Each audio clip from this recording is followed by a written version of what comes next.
Hello दोस्तों, राधे राधे। स्वागत है आपका हमारे चैनल में। आज मैं आपको बताने जा रही हूँ देवर्षि नारद की कहानी। तो कहानी को ध्यान से सुनिएगा और पूरा जरूर सुनिएगा।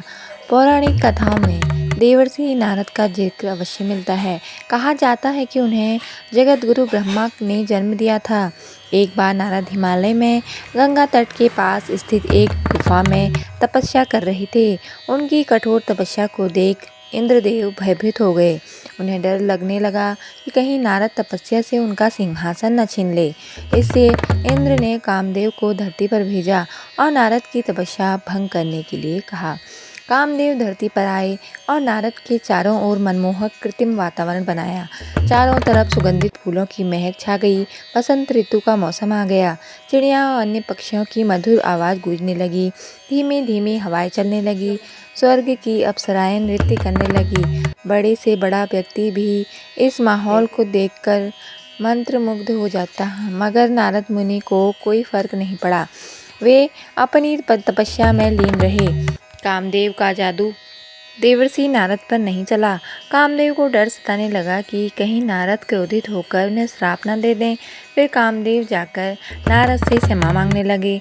नारद ने उन्हें कुछ नहीं कहा और क्षमा कर दिया। इसके बाद नारद के मन में अहंकार आ गया कि वह सबसे बड़े तपस्वी हैं, क्योंकि उन्होंने कामदेव को भी जीत लिया है।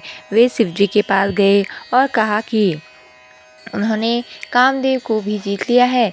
शिवजी को लग गया कि नारद को अहंकार आ गया है। उन्होंने नारद से कहा कि ये बात आपने मुझसे कह दी, लेकिन विष्णु जी से कभी मत कहना।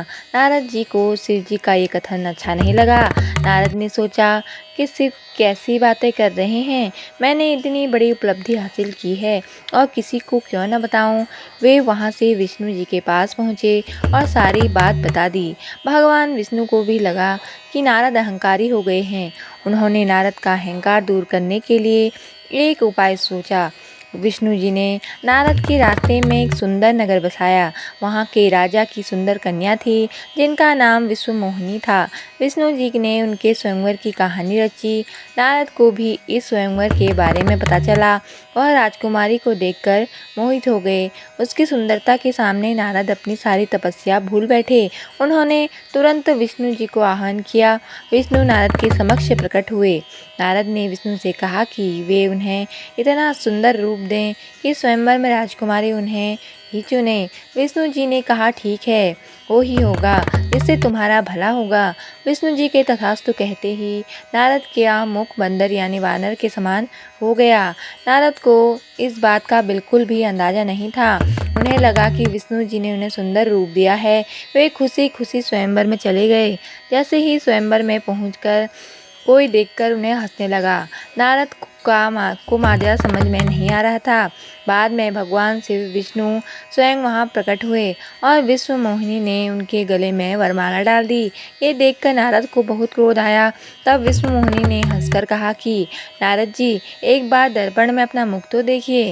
नारद ने वहां जलाशय में अपना मुंह देखा तो वानर मुख देखकर और बहुत क्रोधित हो गए और उन्होंने विष्णु जी को श्राप दे दिया कि जैसे मैंने नारी का वियोग सहन किया है, उसी प्रकार आपको भी पत्नी का वियोग सहना पड़ेगा। जब विष्णु जी की माया समाप्त हुई तो नारद मुनि का अहंकार खत्म हो गया। उन्हें अपनी गलती का एहसास हुआ।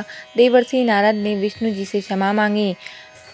कालांतर में भगवान राम ने विष्णु जी के अवतार के रूप में धरती पर जन्म लिया और कहते हैं कि नारद के श्राप के कारण ही श्री राम को अपनी सीता का वियोग सहना पड़ा था। तो दोस्तों, ये थी नारद की एक छोटी सी कहानी।